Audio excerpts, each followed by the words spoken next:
The first archaeological evidence that directly names Israel in ancient Egypt does not describe a mass departure, but rather portrays them as a settled group in Canaan, predating the traditional Exodus narrative by centuries and profoundly reshaping our understanding of this foundational story. This isn't the Exodus story we grew up with, the one etched into our minds with chariots chasing millions across a parting sea. This inscription, unearthed in the sands of time, presents a striking discrepancy that forces us to ask, what if the dramatic, sweeping epic of liberation didn't unfold precisely as we've always imagined? And what if the search for its physical footprint has been in the wrong place entirely? This single, powerful piece of evidence, and others like it, challenges the bedrock of historical and religious understanding for billions. If the archaeological record of ancient Egypt and the lands of Canaan doesn't show the cataclysmic, world-changing event of a single massive exodus, then what does it show? The stakes are immense, not just for historians and archaeologists trying to piece together the past, but for anyone who finds meaning and identity in this narrative. The question we are truly grappling with is, can a story remain true to its essence even when its historical backdrop shifts beneath our feet? Before we dig deeper into these astonishing finds and reinterpretations, I'm genuinely curious. What version of the Exodus story did you grow up with? What images immediately come to mind when you hear the Exodus? Share your thoughts in the comments below. It helps us all understand the rich tapestry of beliefs surrounding this ancient tale. The traditional narrative of the Exodus as laid out in the Hebrew Bible is undeniably one of history's most compelling stories. It recounts how the Israelite people, enslaved in Egypt for generations, were miraculously delivered by Moses through a series of divine plagues, culminating in their dramatic escape across the Red Sea, their 40-year wandering in the Sinai wilderness, and their eventual arrival at the borders of the Promised Land. This biblical account describes a population of staggering size, often interpreted as numbering in the millions, embarking on a journey that would reshape their identity and destiny. They built the store cities of Pithom and Ramses for Pharaoh, suffered under his cruel hand, and then, after the 10th plague, marched out with their flocks and herds, heading towards Mount Sinai to receive the law. For centuries, the popular imagination has pictured a vast multitude traversing the barren landscape of the Sinai Peninsula, dodging Egyptian garrisons, and facing the harsh realities of desert life, before miraculously crossing a body of water often identified as the modern Red Sea. This is the narrative that has permeated art, literature, and culture for millennia, shaping our very perception of what the Exodus entails. However, when archaeologists began systematically excavating Egypt and the Sinai Peninsula in the late 19th and 20th centuries, they ran into a profound silence. Despite extensive searches, no direct archaeological evidence has ever been found for the presence of a vast population of semi-nomadic people numbering in the millions, living in the Sinai for 4 decades. We find no pottery shards, no distinctive settlements, no large-scale campsites that would indicate such an enormous group. Furthermore, Egyptian records, which are meticulous about their border defenses and movements of foreign populations, make no mention of such a colossal loss of slave labor or a devastating military defeat at the hands of escaped captives. In fact, Egyptian control over the Sinai was quite strong during the period often suggested for the Exodus, with numerous garrisons and mining operations. The traditional route across the Sinai, from Egypt to the southern tip of the peninsula where Mount Sinai is often located, was a well-traveled thoroughfare for Egyptian mining expeditions and military patrols, yet it shows no trace of this legendary journey. This brings us to a pivotal discovery: the Merneptah Stele. This magnificent stone slab, carved around 1208 BCE, commemorates the victories of Pharaoh Merneptah. It lists various conquered peoples and cities in Canaan, boasting of their subjugation. Among these names, toward the very end of the inscription, is the phrase, "Israel is laid waste, its seed is not." This single mention is revolutionary. It is the earliest non-biblical reference to Israel that we possess, and it places Israel in Canaan as an identifiable group in the late 13th century BCE. This presents a critical challenge to the traditional Exodus timeline. If Israel was already in Canaan as a distinct entity by 1208 BCE and was considered a formidable enough group for an Egyptian pharaoh to boast about defeating them, then any grand-scale Exodus event leading to their settlement in Canaan would have to have occurred significantly earlier. Yet an earlier date, often proposed as the mid-15th century BCE, also presents its own set of archaeological difficulties, leaving scholars with a historical puzzle. The Merneptah Stele is not just a passing reference, it fundamentally shifts the archaeological discussion.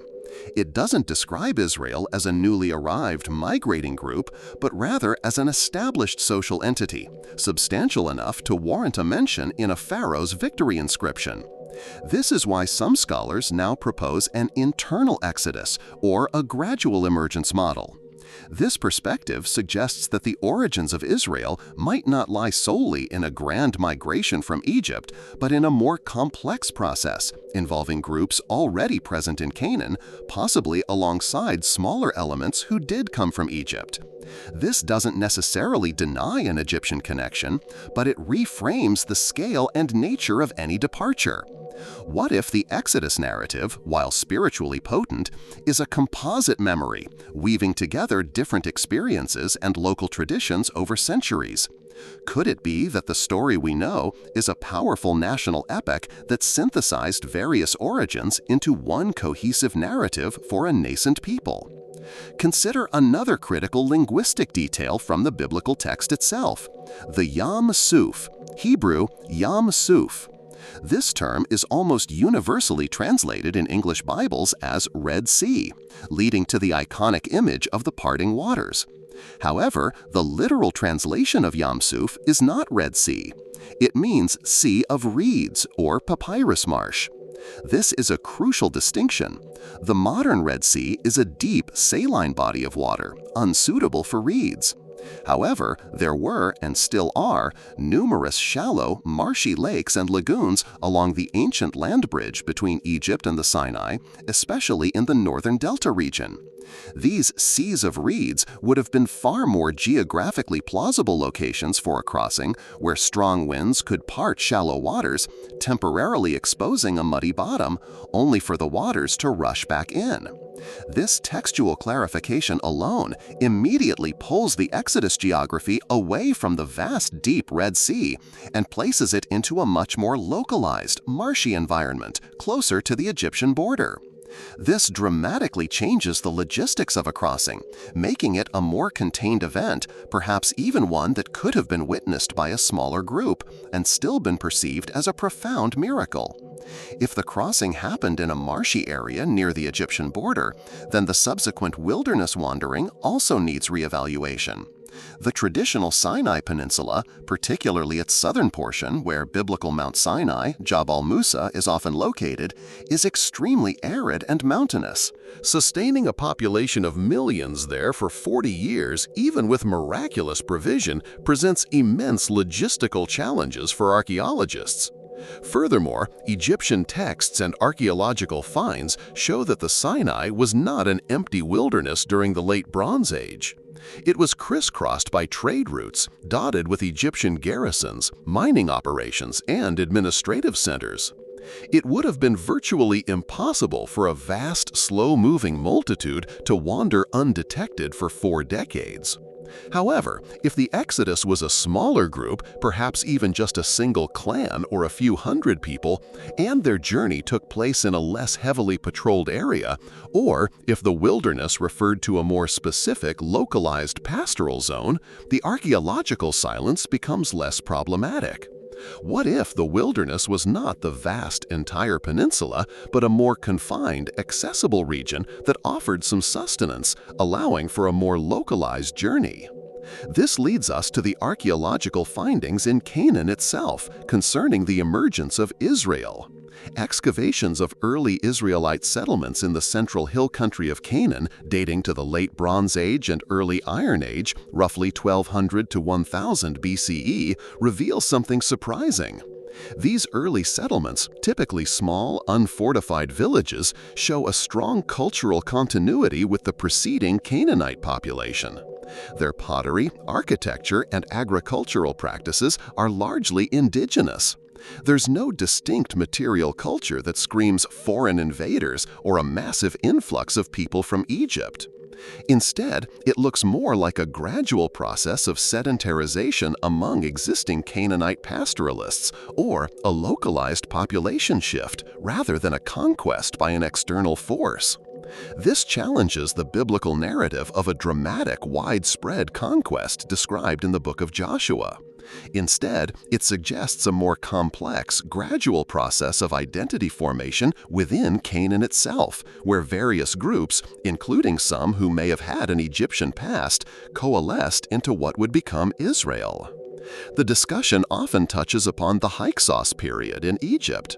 The Hyksos were a group of foreign rulers, likely of Semitic origin, who dominated parts of Egypt during the Second Intermediate period, around 1650 to 1550 BCE. They were eventually expelled from Egypt by Ahmose I, the founder of the New Kingdom.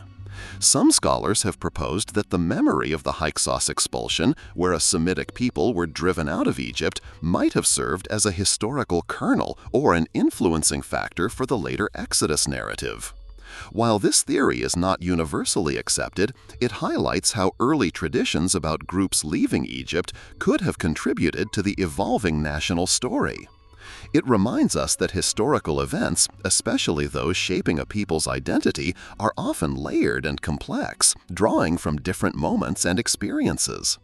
Could the fear of an expulsion, or the memory of one, have been a contributing factor to the Israelites' deep-seated narrative of liberation? Another significant challenge in pinpointing the Exodus archaeologically is the perennial date problem. Scholars are divided between two main biblical dates for the Exodus. The early date places it around 1446 BCE, based on 1 Kings 6:1, which states that Solomon began building the temple 480 years after the Exodus. The late date places it around 1250 BCE, aligning with the mention of Israel building the cities of Pithom and Ramses, which were major construction projects under Ramses II, c. 1279 to 1213 BCE. However, archaeological findings present difficulties for both dates. The early date would place the Exodus before the destruction levels in Canaanite cities often attributed to the Israelite conquest. And there's no archaeological evidence for a large Israelite presence there at that time. The late date, while seemingly fitting Ramesses II, struggles with the archaeological silence in the Sinai and the fact that Merneptah, Ramesses II's successor, found Israel already established in Canaan. This dating dilemma reinforces the idea that the biblical account might not be intended as a precise historical chronicle in the modern sense, but rather a theological narrative. Given these challenges, many archaeologists and biblical scholars now consider the possibility of a small-scale exodus. This model suggests that if an exodus from Egypt did occur, it involved a much smaller group than the traditional millions, perhaps a few families, a clan, or a few thousand individuals, who then merged with already existing groups in Canaan. This smaller number would be much more archaeologically plausible. A smaller group would leave fewer traces, and their movement might not have been significant enough to warrant mention in grand Egyptian state records. This group, having experienced liberation from Egyptian servitude, would then have carried their powerful narrative of divine intervention and covenant into Canaan, where it eventually became the foundational story for a wider collection of clans and tribes. This perspective allows for a historical core to the Exodus while acknowledging the archaeological realities of ancient Egypt and Canaan. What if the story of a small group, magnified over generations, became the universal story of an entire people? This brings us to a radical reevaluation of the geography of the Exodus. While the traditional Mount Sinai is in the southern Sinai Peninsula, some scholars referencing biblical descriptions and ancient Arabian trade routes have proposed a location for Mount Sinai in northwest Arabia, specifically in the Midian region. This area, east of the Gulf of Aqaba, was outside direct Egyptian control and had geographical features that better align with some biblical descriptions of volcanic activity or a smoking mountain. Furthermore, ancient inscriptions found in this region, such as those at Al-Bad, sometimes depict imagery that some interpret as Proto-Semitic or Proto-Hebrew. If the route of the Exodus led across the Gulf of Aqaba, perhaps a different Sea of Reeds, and into Arabian territory before turning north towards Canaan, it would place the main events of the wilderness wandering in an area less saturated with Egyptian fortifications and more conducive to nomadic survival for a significant period. This theory, though still debated, fundamentally shifts where you think the Exodus might have occurred, away from the familiar Egyptian-controlled Sinai.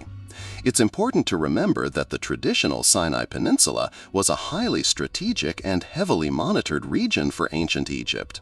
It served as a buffer zone, a source of valuable minerals like turquoise and copper, and a gateway to the Levant. Egyptian forts and administrative centers like those in the Wadi Magara and Sarabit el-Khadim were active throughout the proposed Exodus periods. A vast migrating population moving through this territory would have been immediately detected and intercepted by Egyptian forces. The idea of millions of escaped slaves wandering for 40 years through such a controlled zone without leaving any archaeological trace and without provoking any Egyptian military response recorded in their extensive archives is a major sticking point for traditional Exodus chronology. This constant Egyptian presence in the traditional Sinai further supports the idea that the true path of the Exodus, if it occurred as a large-scale event, must have been elsewhere, or that the event itself was on a much smaller scale. The Amarna letters, a collection of diplomatic correspondence from the 14th century BCE found in Egypt, also provide a glimpse into Canaan before the proposed Israelite conquest. These letters, written by Canaanite vassal rulers to their Egyptian overlord, frequently complain about groups called Habiru or Apiru, who are depicted as raiders, mercenaries, or displaced peoples causing unrest in the region. While the Habiru are not explicitly Israelites, their presence in Canaan, causing trouble for local authorities during a period when the Exodus is sometimes dated, offers a different picture of the social landscape. It suggests a turbulent environment with various socioeconomic groups moving through and settling in the region, rather than a sudden, unified invasion by a singular people from the outside. The Amarna letters provide valuable independent evidence of the complex political and demographic situation in Canaan during the very period when the Israelites are said to be entering it. Ultimately, understanding the Exodus through an archaeological lens forces us to confront the nature of ancient storytelling itself. The biblical narrative is not a modern history book. It is a foundational epic, a saga of identity, liberation, and covenant.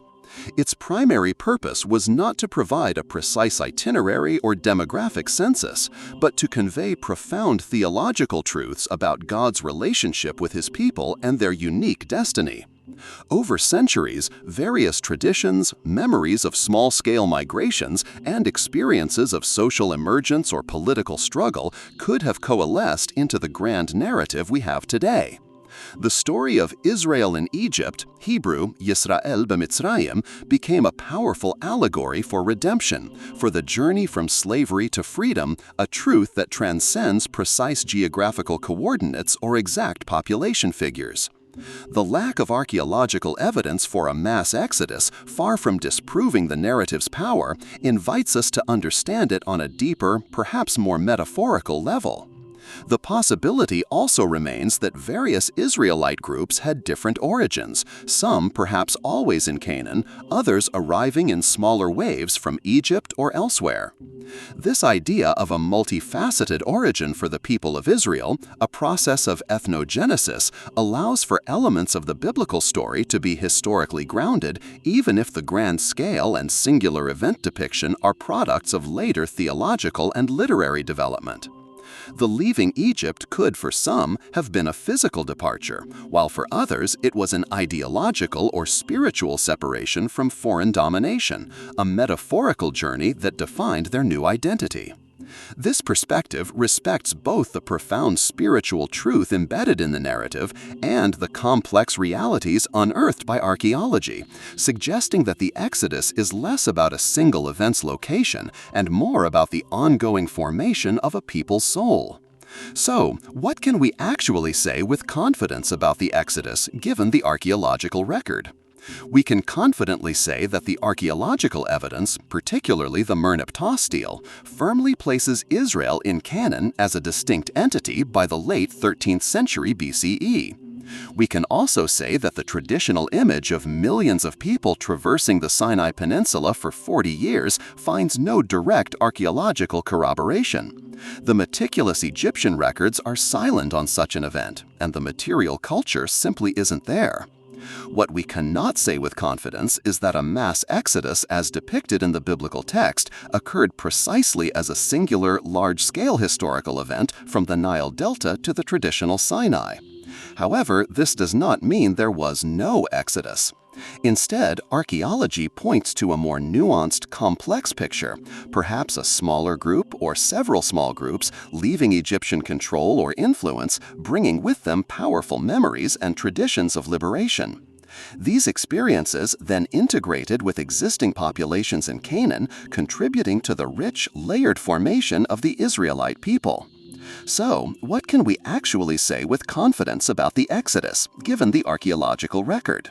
We can confidently say that the archaeological evidence, particularly the Merneptah stele, firmly places Israel in Canaan as a distinct entity by the late 13th century BCE. We can also say that the traditional image of millions of people traversing the Sinai Peninsula for 40 years finds no direct archaeological corroboration.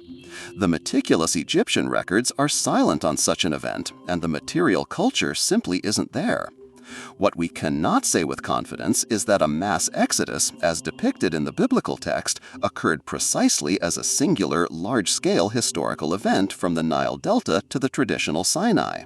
However, this does not mean there was no exodus. Instead, archaeology points to a more nuanced, complex picture, perhaps a smaller group or several small groups leaving Egyptian control or influence, bringing with them powerful memories and traditions of liberation.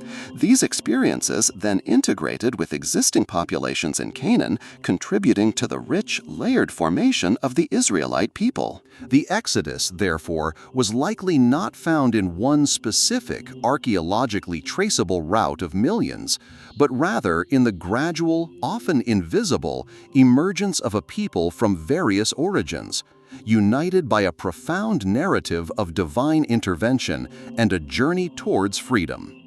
The where of the Exodus, it turns out, is less about a singular spot on a map and more about the landscape of identity itself.